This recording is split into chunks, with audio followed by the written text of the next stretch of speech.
He had just finished singing. The room was on its feet. Simon Cowell's hand was already on the golden buzzer. And then the boy said, "Before you press that, I need to tell you what this song actually is." Simon's hand went still. He looked at the stage. He waited. The boy said, "This isn't just a song my dad wrote. It's a song he wrote about me. Every line. He wrote it the year I was born, and he kept adding to it every year on my birthday, until he died." He paused. "I just sang my whole life back to myself. In front of you." Simon Cowell sat completely still. His pen was down, his hands were folded. Then he stood up. He stopped everything. Another Tuesday night taping, the Pasadena Civic Auditorium, packed with 3,000 people. Cameras rolling, millions watching from home. Another hopeful contestant stepping into the spotlight. Simon Cowell sat at the judge's table in his black shirt, arms crossed. That expression of a man who believes he has heard every possible reason a song might matter. He had not heard this one. The boy's name was Theo Marsh, 15 years old. Wire-rimmed glasses. A collared shirt slightly too big in the shoulders. He walked out holding a single sheet of paper, folded once and nothing else. No guitar, no instrument, just the paper and his voice. Terry Crews came forward from the wings. "Theo, tell us about yourself." Theo said he was from Asheville, North Carolina. He said he was 15. He said his father had died 2 years ago. "I'm sorry," Terry said. "Thank you," Theo said. "He left me something. I want to sing it tonight." "Tell us about it," Terry said gently. Theo unfolded the paper. He looked at it for a moment before he spoke. "My dad started writing this song the day I was born," he said. "He told my mom he wanted to write something that would grow with me.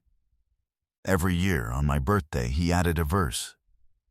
He wrote down what had happened that year, what I was like, what he hoped for me. He looked up. He did this for 13 years.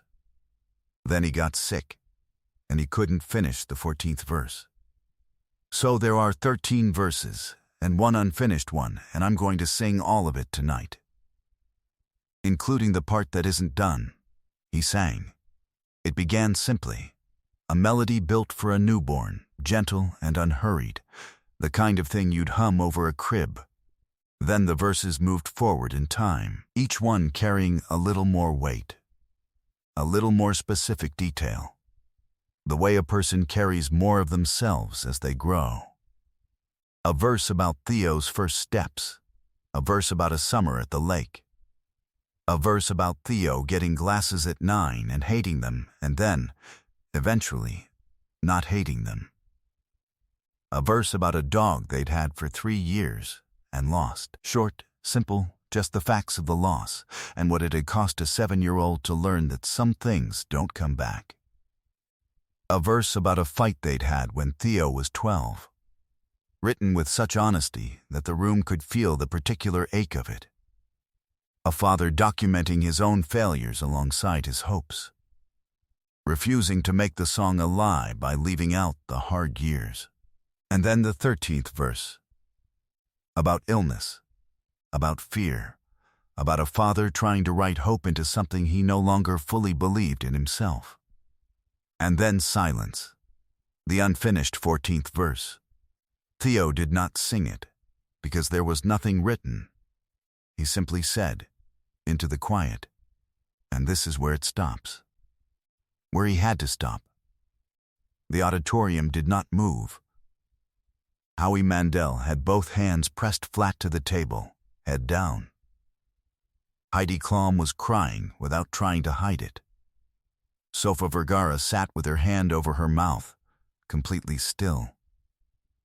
Simon Cowell looked at the boy. He thought about a father who had spent 13 years writing his son's life into a song.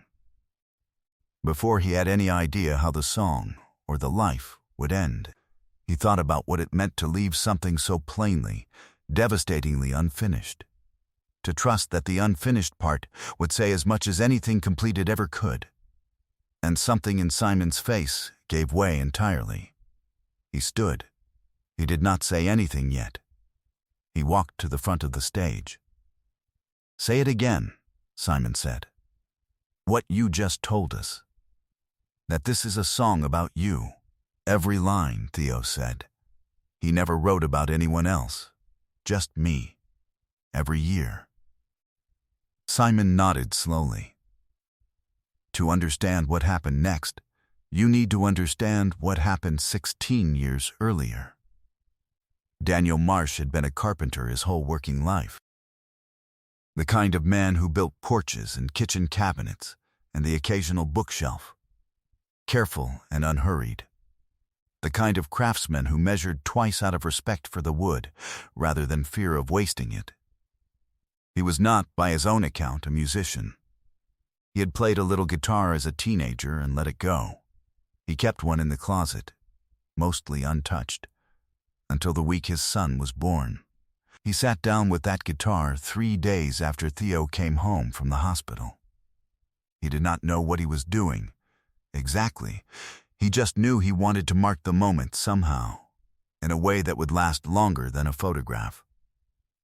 He wrote 4 lines, simple ones, about a small weight in his arms and a future he couldn't see yet, but already loved completely.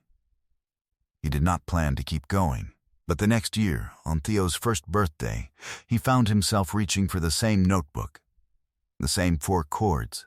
He wrote 4 more lines, about the boy who was walking now, about the specific sound of his laugh. He realized, writing it, that he had started something without meaning to. Stopping now would feel like an interruption rather than a completion. So he kept going. Every year, the same ritual every year. The night before, or the morning of Theo's birthday. Daniel alone in the workshop with a guitar. The smell of sawdust still in the air, a single bulb hanging over the workbench. Writing 4 to 6 lines that captured what that year had actually been. Not the polished version. Not the version for grandparents. The true one. The year Theo refused to eat vegetables. The year he was afraid of the dark, and Daniel sat outside his door until he fell asleep. The year he discovered he loved drawing and filled every notebook in the house with sketches of dinosaurs that grew steadily more accurate. Daniel told no one about the song. Not Theo's mother, not Theo himself. It was not a secret kept out of shame. It was a secret kept the way you keep something fragile, close, private, undisturbed by outside opinion, growing in its own time. When Theo was 12, there was a difficult year. Daniel lost his temper more than he was proud of. Money was tight. He and Theo's mother fought more than they used to, within earshot, in ways that frightened Theo, even though the marriage itself was never truly in danger. Daniel almost skipped the verse that year. He sat with the guitar for a long time, not writing, ashamed of what the truth would sound like set to music. He wrote it anyway. He wrote about losing his temper.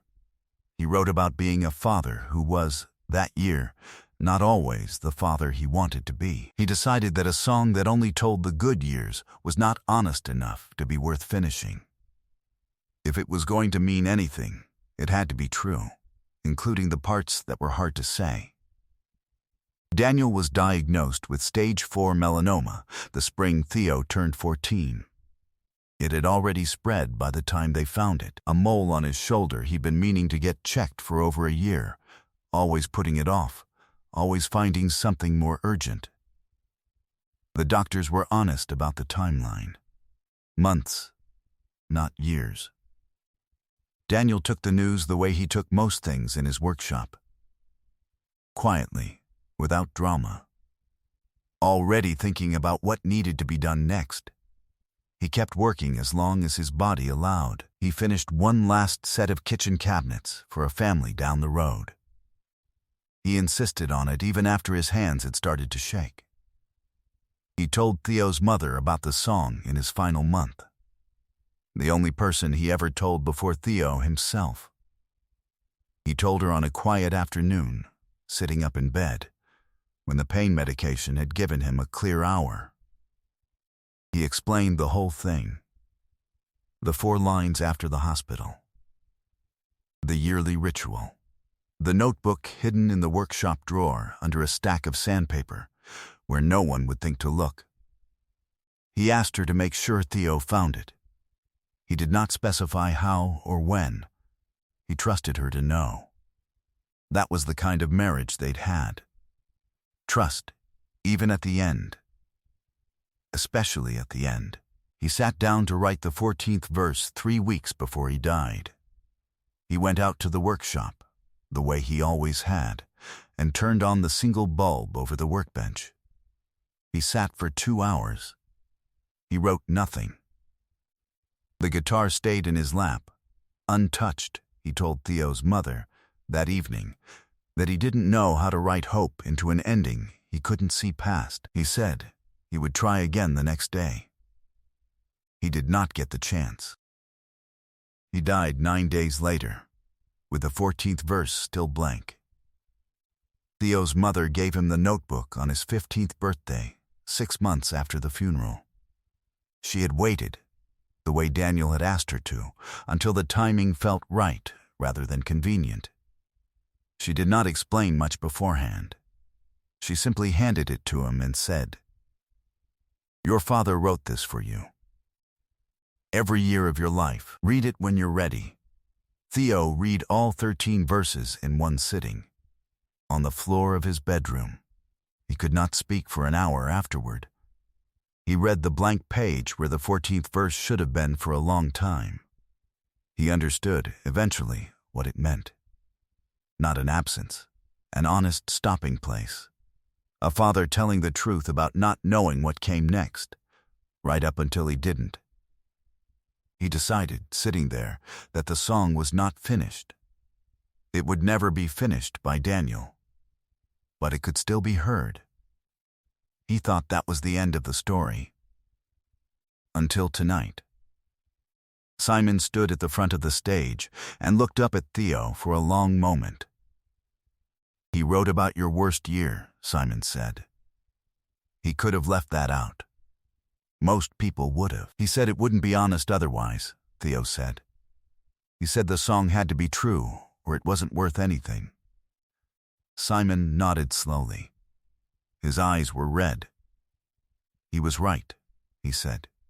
He pressed the golden buzzer, hard, without hesitation, the way you do something you have already fully decided. Share this story if it moved you. Subscribe so you never miss moments like this one. The confetti came down gold and silver over Theo Marsh, 15 years old. Asheville, North Carolina. He stood in it holding the folded paper against his chest. He thought about his father in a workshop, alone, year after year. Choosing honesty over comfort every single time he picked up the guitar. He thought about the blank 14th verse. He understood, in a way he hadn't fully understood before tonight, that the blankness was not the end of the song. It was an invitation. His father had written 13 years of his life, then handed him the pen without ever using those words, by simply running out of time to use any others. Backstage, Simon found him quickly. He sat down across from him. He looked at the folded paper still in Theo's hands. "Are you going to finish it?" Simon asked. "The 14th verse." Theo looked at the paper. "I think I have to," he said. "I think that's what it's for." Simon nodded. "What would it say?" Theo was quiet for a moment. He looked down at the paper. He looked back up. Then he said, "That I found it. That I read it. That I'm not afraid of the parts that were hard." He paused. "That I'm still here. And so is he. Every time I sing it." Simon was quiet for a moment. He thought about a carpenter in a workshop, alone, year after year, choosing the truth over the easy version. He thought about 13 verses and one blank page. A son who had just sung all of it in front of 3,000 strangers without flinching once. "Write it," Simon said. "Don't wait too long. But don't rush it either." He didn't rush any of the others. Theo nodded. "I know," he said. "I've got time now." He gave me that too. He always did. Some songs are written across a lifetime instead of an afternoon, one careful verse at a time. Some fathers leave their truest work unfinished, trusting their children to recognize that an honest stop is not a failure. And some sons spend the rest of their lives writing the verse their father couldn't. Not because the ending needs improving, but because love, once started, does not actually know how to stop.